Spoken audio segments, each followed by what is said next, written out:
एक नगर में दो भाई राजू और दीपू नगर के एक गैराज में मैकेनिक का काम करते थे। दोनों बहुत मेहनती थे। एक दिन गैराज में काम करते हुए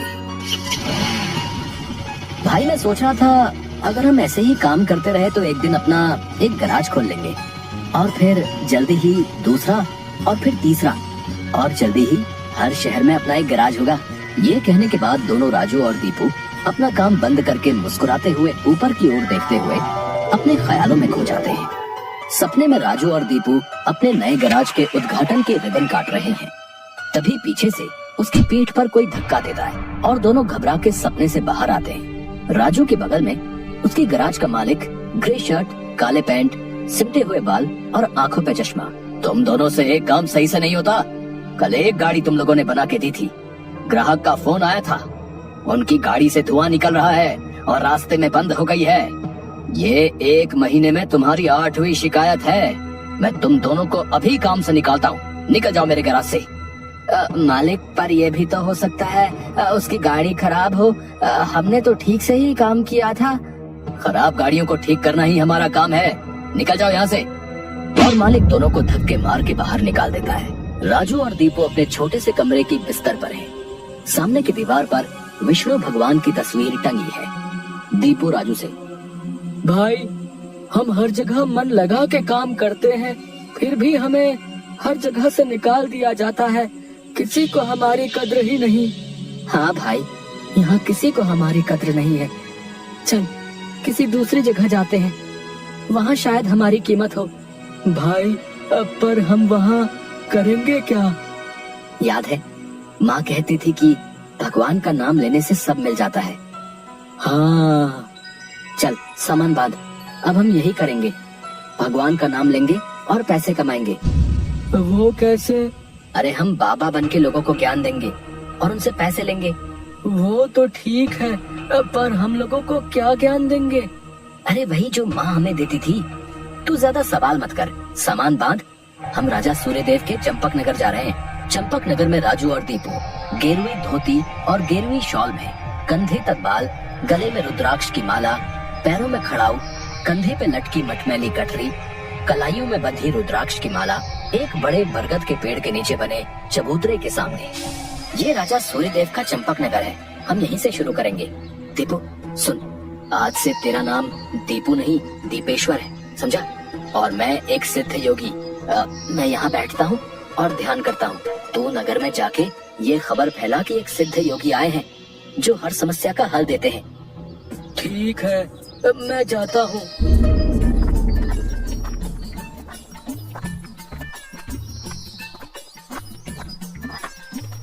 भाई, हमारे सिद्ध बाबा जी के लिए कुछ दान दो। ये कौन से बाबा हैं और कहाँ हैं? बड़े सिद्ध बाबा हैं, उनके पास हर समस्या का हल है। नगर के बाहर जो बड़ा बरगद का पेड़ है ना, वहाँ ठहरे हुए हैं। अगर तुम्हें कोई समस्या हो तो उनसे जाके मिल लो, वो तुम्हें हल जरूर बताएंगे। पर हाँ, दान के लिए कुछ लेकर जरूर आना। हाँ हाँ, मैं जरूर आऊंगा। औरों को भी बता दो, पूरे नगर का भला हो जाएगा। जरूर बाबा जी, जरूर। राजू पेड़ के नीचे ध्यान में बैठा हुआ है और दीपू थैले में सामान लेके उसके पास जाता है। मैंने नगर में खबर फैला दी है, जल्दी ही लोग यहाँ आते होंगे। तुम तैयार रहो। मैं तो कब से तैयार हूँ, देखते हैं क्या होता है। राजू फिर से ध्यान में बैठ जाता है। तभी नगर के लोग वहाँ आने लगते हैं और हाथ जोड़ के नीचे बैठे हैं। बाबा, हमारा काम नहीं चल रहा, कृपा करें। आप जो भी दान के लिए लाए हैं, बाबा के चरणों में रखें और बाबा से गुरु मंत्र लें। दुकानदार राजू के पास पैसे रखता है और हाथ जोड़कर खड़ा हो जाता है। राजू इशारे से दुकानदार को अपने पास बुलाता है और उसके कान में कहता है, श्री राम, हर बिक्री के समय मन में ये नाम का जाप करो, बिक्री बढ़ जाएगी। याद रहे, अपना ये मंत्र किसी को नहीं बताना, अपनी पत्नी को भी नहीं। जैसी आपकी आज्ञा बाबा जी। महाराज, आप राजकुमारी के लिए एक योग्य वर तलाश रहे थे। हमारे गांव में एक सिद्ध योगी आए हैं जो तेजवान हैं और राजकुमारी के लिए एकदम श्रेष्ठ हैं। गुरुदेव, मुझे आपके चयन पर पूरा विश्वास है। अगर आपने चुना है तो वो राजकुमारी के लिए अवश्य ही उत्तम होगा। सोने जवाहरात और अनेक उपहार लाओ। हम अभी उन महान योगी के पास जाएंगे और उनसे राजकुमारी से विवाह करने का आग्रह करेंगे। हे तपस्वी, मैंने आपके बारे में जो सुना था, आप उतने ही तेजस्वी हैं। मेरा आग्रह स्वीकार करें। राजू ध्यान से आंख खोलकर राजा को देखते हुए, जी महाराज, कहिए क्या परेशानी है आपको? मेरी इच्छा है कि आप मेरी पुत्री से विवाह करें और ये उपहार स्वीकार करें। राजू काफी देर तक उपहार में लाए सोने चांदी और अनेक वस्त्र और उपहारों को देखता है, फिर राजा की ओर मुड़ता है। महाराज, मैं तो एक सन्यासी हूँ, मुझे इन सब से क्या लेना? मुझे क्षमा करें, मैं आपकी बात नहीं मान सकता। दीपू चौंकते हुए राजू को देखता है। मैंने जो सुना था, आप उससे भी महान हैं। मुझे क्षमा करें यदि मैंने आपका अनादर किया हो। आप जब तक यहाँ हैं, मैं कोशिश करूंगा आपको कोई दिक्कत ना हो। और राजा सूर्यदेव को प्रणाम करके वापस चले जाते हैं। अरे राजू, ये क्या कर दिया तुमने? इतना अच्छा मौका हाथ से जाने दिया। अरे राज करते हम लोग। राज, तुम्हें ये क्या हो गया है? मैं यही सोच रहा था, लेकिन फिर मैंने सोचा कि इतने दिनों से ईश्वर का नाम लेते लेते इतना तो समझ आ गया है कि ईश्वर के नाम अमृत में ऐसा क्या है जो मीरा सारा राजसी ठाट छोड़कर वैरागन बन गई। क्यों प्रहलाद ने अपने पिता की इतनी यातनाएं सही? मुझे भी राम नाम का धन मिल गया है जिसके आगे इस दुनिया का सारा धन फीका है। मुझे ये सब नहीं पता। हम यहाँ पैसे कमाने आए थे, ना कि साधु बनने। मैं चला, मैं अकेले ही सब संभाल लूंगा। तुम्हें जो ठीक लगे करो, पर अगर किसी मुसीबत में फंस जाओ, पूरी श्रद्धा से ईश्वर का नाम लेना, तुम्हारी मुसीबत दूर हो जाएगी। तुम्हारा दिमाग खराब हो गया है? इतनी आसानी से मुसीबत दूर होती तो सभी खुश होते। राजू बस उसे देखकर मुस्कुराता है और ध्यान में बैठ जाता है। दीपू अपनी पोटली उठा के गांव में चल देता है। क्यों भाई, कैसा चल रहा है? हाँ भाई, सब बढ़िया है और अब घर में सुख शांति भी है। ये भी बेवकूफ बन गया। राजू है तो चालाक। उसने ऐसी युक्ति की कि कोई उस पर सवाल नहीं उठा सकता। कुछ राशन दान करो। जरूर। दुकानदार राजू के थैले में चावल डालने जाता है। तभी दीपू, ये क्या दे रहे हो?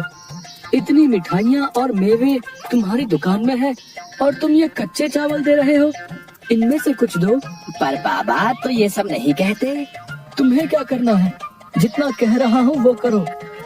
दीपू आगे जाता है और जोहरी की दुकान में दुकानदार से, और भाई जोहरी, कैसी चल रही है दुकानदारी? बाबा की कृपा से सब बढ़िया चल रहा है। कहिए क्या सेवा करूं? बाबा के लिए कुछ दान दो। इससे पहले कि इन्हें मेरी असलियत पता चले, इनसे तगड़ा दान लेके गांव से गायब हो जाऊंगा। फिर ये लोग राजू के पीछे पड़ेंगे तो उसे समझ आएगा। बाबा के लिए कुछ दान दो। जौहरी पैसे निकाल कर देने लगता है। अरे ये क्या भीख दे रहे हो? बाबा की कृपा से तुम्हारी दुकान चल रही है। इतने सारे जवाहरात हैं, इनमें से दो, कुछ कीमती सा। जितना दोगे उससे ज्यादा मिलेगा। ये बाबा को क्या हो गया है? कोई नहीं, बाबा को देने से मेरा क्या घटेगा। जौहरी एक सोने की हार दीपू को दे देता है। ये लीजिए बाबा। अच्छा धन बटोर लिया है मैंने। इससे काफी दिनों तक काम चल जाएगा। बड़ी भूख लग गई है, कुछ मिठाइयाँ खा लूं। दीपू एक पेड़ के नीचे बैठ के मिठाइयाँ खाने लगता है। तभी वहाँ 4 डाकू चेहरे पे नकाब, काले कपड़े और हाथ में छुरी लेकर आ जाते हैं। जो कुछ भी है वो हमें दे दो, नहीं तो हम तुम्हें मार डालेंगे। दीपू डर से अपनी पोटली उन्हें दे देता है।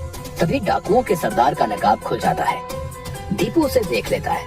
अब तुझे मरना होगा क्योंकि तूने मेरा चेहरा देख लिया है। हे भगवान, ये क्या हो रहा है? कैसे बचूं इनसे? भागने की कोशिश की तो ये लोग पकड़ लेंगे। अब क्या करूं? तभी उसे राजू की बात याद आती है। अगर किसी मुसीबत में फंस जाओ, पूरी श्रद्धा से ईश्वर का नाम लेना, तुम्हारी मुसीबत दूर हो जाएगी। दीपू आंखें बंद कर घुटने पर बैठकर, हे नारायण मेरी रक्षा करो, हे नारायण मेरी रक्षा करो। डाकू का सरदार दीपू को उठाकर, सुन, राजा के सिपाही हमारी ओर आ रहे हैं, इसलिए तुझे छोड़ रहे हैं। अगर तूने किसी को हमारे बारे में बताने की कोशिश की तो तुझे जिंदा नहीं छोड़ेंगे। ये ले अपनी पोटली। डाकू भाग जाते हैं। दीपू सामने से सिपाहियों को आते देख मन में, हे नारायण, मुझसे भूल हुई जो मैं राजू की बात को समझ नहीं पाया। मैं राजू के पास वापस जा रहा हूँ और उसके साथ रहकर आपके ध्यान में अपना जीवन बिताऊंगा। मुझे माफ कर दो राजू, मैं ईश्वर के नाम की महिमा को नहीं समझ पाया, पर अब मैं समझ गया हूँ और तुम्हारे साथ ईश्वर के नाम का धन कमाना चाहता हूँ। राजू दीपू को